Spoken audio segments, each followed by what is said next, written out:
Hi, నేను Shaheen, స్కార్వి associate. చాలామంది నా దగ్గరకొచ్చి ఒక మాట చెప్తున్నారు. మేడం, నేర్చుకోవాలనే ఇంట్రెస్ట్ ఉంది, కానీ నా దగ్గర ఇప్పుడు మనీ లేదు అని. ఇంకొంతమంది వచ్చే నెల జాయిన్ అవుతాను, కొంచెం టైం కావాలంటున్నారు. కానీ ఒక్కసారి మనం నిజంగా ఆలోచిద్దాం. మన దగ్గర మనీ లేకపోవడం వల్లే కదా ఒక స్కిల్ నేర్చుకుని సంపాదించాలి అనుకుంటున్నాం. మరి మనీ వచ్చిన తర్వాత స్కిల్ నేర్చుకుందామని వెయిట్ చేస్తే ఆ మనీ ఎలా వస్తుంది? ఒక స్కిల్ అంటే కేవలం ఒక సర్టిఫికెట్ కాదు.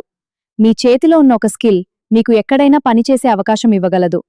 మీరు ఒక చోట ఉన్నా, మరో చోట ఉన్నా, మీ స్కిల్కి వాల్యూ ఉంటే మీ టాలెంట్తో సంపాదించే అవకాశం ఉంటుంది.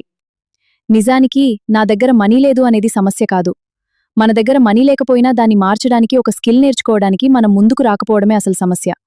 ఎందుకంటే స్కిల్ లేకపోతే మన పరిస్థితి మారడానికి కూడా కొత్త అవకాశం రావడం కష్టం. వచ్చే నెల నేర్చుకుంటాను, కొంచెం తర్వాత చూద్దాం, ఇప్పుడు డబ్బుల్లేవు అని మనం ప్రతిసారి డిలే చేస్తూ ఉంటే మన పరిస్థితి కూడా అలాగే కొనసాగుతుంది. ఎందుకంటే మార్పు రావాలంటే ముందుగా మనం ఒక అడుగు వేయాలి. స్కిల్ నేర్చుకుని డబ్బులు సంపాదించే స్థాయికి వెళ్ళాలి. మీ చేతిలో ఒక మంచి స్కిల్ ఉంటే మీరు ఎక్కడ ఉన్నా మీ టాలెంట్కి వాల్యూ ఉంటుంది. కాబట్టి నా దగ్గర మనీ లేదు అని మీ డ్రీమ్ని డిలే చేయకండి. ముందుగా మీ స్కిల్ని బిల్డ్ చేసుకోండి, మీ ఎర్నింగ్ పవర్ని బిల్డ్ చేసుకోండి. ఎందుకంటే మీ పరిస్థితిని మార్చేది కేవలం మనీ కాదు, మీ దగ్గరున్న స్కిల్ కూడా.